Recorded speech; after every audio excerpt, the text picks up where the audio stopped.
యాదాద్రి భువనగిరి జిల్లా భువనగిరి పట్టణంలోని బైపాస్ రోడ్లో గల దీప్తి హోటల్లో జిల్లా స్థాయి కాంగ్రెస్ పార్టీ క్రియాశీల సమావేశాన్ని యాదాద్రి భువనగిరి జిల్లా కాంగ్రెస్ పార్టీ అధ్యక్షులు అన్నం సంజీవరెడ్డి ఆధ్వర్యంలో నిర్వహించారు. ఈ కార్యక్రమంలో ముఖ్య అతిథులుగా తెలంగాణ రాష్ట్ర ప్రభుత్వ Paleru MLA Beerla Ailaiah, Bhuvanagiri MP Chamala Kiran Kumar Reddy, Bhuvanagiri MLA Kumbham Anil Kumar, Thungathurthi MLA Mandula Samelu తదితరులు పాల్గొన్నారు.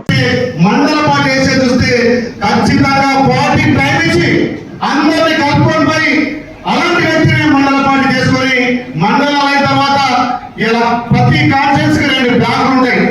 ఈ 4 మండలాలు తిరిగి కవర్ చేసి ఆ 4 మండలాలు టైం ఇచ్చి పనిచేసి అందరినీ కలుపుకొని మండల శాఖ గ్రామ శాఖ తోటి చేసే వ్యక్తిని రేపు బ్లాక్ ప్రెసిడెంట్ గా అన్ని నియోజకాలు వేసుకోవాల్సిన అవసరం ఉంది.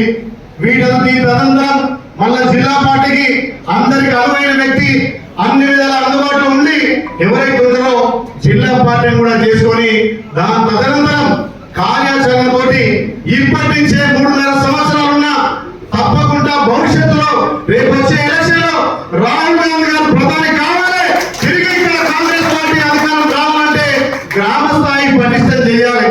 పెద్దలు శిక్షణ ఇస్తున్నారు, వీళ్ళకంటే మీరు అనుభవం ఉన్న వాళ్ళు చాలా మంది. కానీ ఇలా కొన్ని పార్టీలు ఏం చేస్తున్నాయి, మతం పేరు మీద కులాల పేరు మీద రాజకీయాలు చేసి కాంగ్రెస్ పార్టీ చరిత్రను కనుమరుగు చేసి మేమే భారతదేశాన్ని స్వతంత్రం తెచ్చినాం, ఇలా మేము లేకపోతే భారతదేశమే లేదు అనే విధంగా దుష్ప్రచారం చేస్తున్నారు.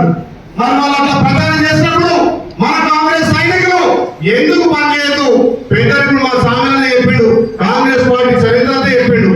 ఉద్యమకారుడైనా తెలంగాణ పార్టీ పనిచేసిన బాగా ఆయన భాషలో హౌస్ పట్టాడు కాబట్టి ఇందిరమ్మ గురించి, రాజీవ్ గాంధీ గురించి, రాహుల్ గాంధీ గారు చెప్పిండ్రు. సరే పెద్ద బహిరంగ సభ చెప్తున్నాం ఇంకా కూడా 1,000 లక్షల మంది చెప్పి పెద్దల సామాన్యాలను కూడా పెంచి ఇంకా చరిత్ర చెప్తాం. కానీ చరిత్ర కంటే ముందు మనం ఏం చేస్తున్నాం, పార్టీకి మనం ఏం సేవ చేస్తున్నాం, పార్టీని ఎట్లా అభివృద్ధి తీసుకుపోదాం. వాళ్ళు 10 ఏళ్లలో తెలంగాణ సంపదను పందిగోపులాగా దోచుకున్న సంపదతోటి వాళ్ళ ప్రింట్ మీడియా, సోషల్ మీడియా ద్వారా వాట్సాప్ లో పెడుతుంటే ఇలా ప్రతి ఇంట్లో చిన్నలకు పెద్దలకు మహిళలకు వాట్సాప్ ఉన్నాయి, ఫోన్లు ఉన్నాయి. మరి మనం ఎందుకు స్పందిస్తలేం?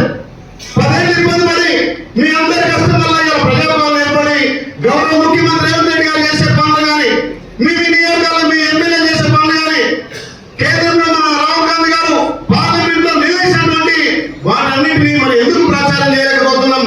మీరెందుకు మౌనంగా ఉంటున్నారు? నాకెందుకు అధికారం వచ్చిందంటే ప్రతి ఒక్కరు కష్టపడితేనే ఆ గ్రామం అభివృద్ధి అవుతుంది, ఆ మండలం అభివృద్ధి అవుతుంది, ఆ జిల్లా అభివృద్ధి అవుతుంది, రాష్ట్రంలో కాంగ్రెస్ పార్టీ పటిష్టంగా ఉంటుంది. ఈ దిశగా పనిచేయడానికి ఒక కార్యాచరణ కింది స్థాయి నుంచి ఇలా మనకు వచ్చినటువంటి తెలంగాణ ఏసీ ఇన్ఛార్జ్ నాటరాజన్ మీనాక్షి గారు సింపుల్ గా ఒక బ్యాగ్ వేసుకొని లంబర్ చెప్పు దొరుకుని వస్తుంది, కిరాయి ఇంట్లో ఉంటుంది. అంటే గాంధీ వాదం ఆ రోజు గాంధీ ఎట్లా కొట్లాడి తెచ్చిండో రేపు ఇక్కడ తెలంగాణలో కూడా ఉన్నటువంటి 17 ఎంపీ సీట్లు గెలిపించి రాహుల్ గాంధీని ప్రధాని చేయాలంటే అలాంటి వాళ్ళ సూచనలు ఇలా మనకు వచ్చినటువంటి అనిల్ గాని ధర్మంత్రి గాని ఇలా మనకు సూచనలు సలహాలు ఇస్తారు. గ్రామ స్థాయిలో కాంగ్రెస్ పార్టీని పరీక్షలు చేసుకుంటే రేపు స్థానిక సంస్థల్లో కూడా అన్ని మనమే విజయం సాధిస్తాం. చాలా మంది అంటున్నారు గత 10 ఏళ్లలో వాళ్ళు చేయలేని పని మనం చేస్తున్నాం. భారతదేశంలో ఏ రాష్ట్రంలో ఇంతమంది రుణమాఫీ కాలే.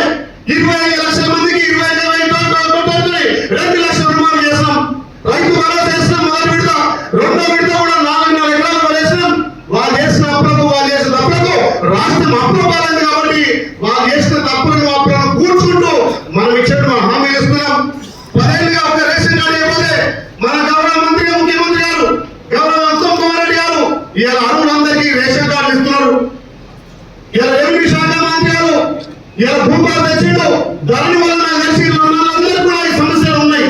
ఆ ధరణి బంగాళాఖాతం వేసి ఇలా మనం భూభారత తెచ్చినాం. దాన్ని మీరు ప్రజలు చెప్పాల్సిన అవసరం ఉంది. డబ్బు పెట్టమని చెప్పి మోసం చేసిండు. ఇలా ఇంధనం నిలుస్తున్నాం. మహిళలు తెలంగాణలో పెద్దపీట వేసినాం. ఉచిత ఆర్టీసీ సౌకర్యం కల్పించినాం. ప్రతి పేదవాడికి 200 యూనిట్ల ఉచిత విద్యుత్ ఇస్తున్నాం. మా అక్క జిల్లాల మహిళలకు 500కే గ్యాస్ ఇస్తున్నాం. ఇలా ప్రతి నియోజకానికి 200 కోట్లతోటి రెసిడెన్షియల్ స్కూల్ పెడుతున్నాం. మరి మనం చేసే ఇన్ని మంచి పనులు చెప్పలేకపోతున్నాం. మా సన్నాసులేమో రుణమాఫీ కాలేదు, రైతు బంధు పడలే అంటున్నారు. మరి ఆయన 1,00,000 రూపాయలు ఇస్తా చెప్పి 4 సంపాదించి అవి మీ సగం వడ్డీకే పోయి దాన్ని ఎక్స్పోజ్ చేయాలి. వాళ్ళ విమర్శలను మనం తప్పుకోవాలంటే గ్రామ స్థాయిలో మనం పటిష్టంగా లేకపోవడమే. నాకెందుకు మా ఎమ్మెల్యే చేసి ఎమ్మెల్యే చూసుకుంటాడు, మా ఎంపీ గారు చూసుకుంటాడు చెప్తే మీరు లేని మేము లేవు, మీరు లేని మేము లేవు. మీరందరూ గ్రామ స్థాయిలో కష్టపడితేనే రేపు స్థానిక సంస్థల్లో గెలుస్తాం. కాబట్టి దయచేసి స్థానిక సంస్థలకు నెగ్గాలంటే గ్రామ స్థాయిలో పార్టీ పటిష్టం చేయాలి. గ్రామ శాఖలు ఎక్కడ కూడా బంధు పెట్టుకోవాలా, తమ్ముడు అమ్ముడు బామ్మడు కాదు, పనిచేసే వ్యక్తి పార్టీకి పనిచి ఆ గ్రామంలో సమీపించే వ్యక్తినే గ్రామ శాఖ వేయండి. మండల పార్టీగా కనిపించి మండలంలోని అన్ని గ్రామాలను కలుపుకొని గ్రామ శాఖలను ఉత్తేజపరిచే వ్యక్తినే మండల పార్టీ వంటి 4 మండలాలు చూసుకునే వ్యక్తినే బ్లాక్ అధ్యక్షులు ఇవ్వాలి. దాంట్లో పోటీ పడి ఏదో పదవి కోసం నేను అంటే పార్టీ ఇబ్బందులు పాలవుతుంది. రేపు మన గౌరవ ముఖ్యమంత్రి రేవంత్ రెడ్డి గారి నాయకత్వాన మళ్ళొకసారి భారీ మెజార్టీతోటి తెలంగాణలో గెలవాల్సిన అవసరం ఉంది. గెలుస్తుంది. కానీ మీరందరూ పటిష్టంగా ఉండాలి. మన భావి ప్రధాని రాహుల్ గాంధీ గారిని ఇలా ప్రధానిగా చూసుకుంటే ఈ మతతత్వ శక్తులను, ఈ మతతత్వ పార్టీలను తప్పకుండా బొంద పెట్టచ్చు. ఎక్కడైనా వెళ్ళైతే దాన్ని వాళ్ళు క్యాచ్ చేసుకుంటారు. మరి మనందరం హిందువులనే, మనందరం ముస్లింలు, క్రిస్టియన్స్ ఏదో ఒక దాడైతే బీజేపీ రాళ్ళు ఇస్తే మనం తీయద్దు. మనం కదా మన రాష్ట్రం, మన దేశ ప్రజలుగా చనిపోయింది. మనం కూడా ఎట్లా తీసుకోవాలి? అందరికీ దేవుడే. కానీ వాడు కులం పేరు మీద, మతం పేరు మీద వాళ్ళు ర్యాలీ చేసుకుంటే నాకెందుకు అంటే అదంతా ఒక దిక్కు వన్ సైడ్ అవుతుంది. ఇలా పోయిన ఎలక్షన్లో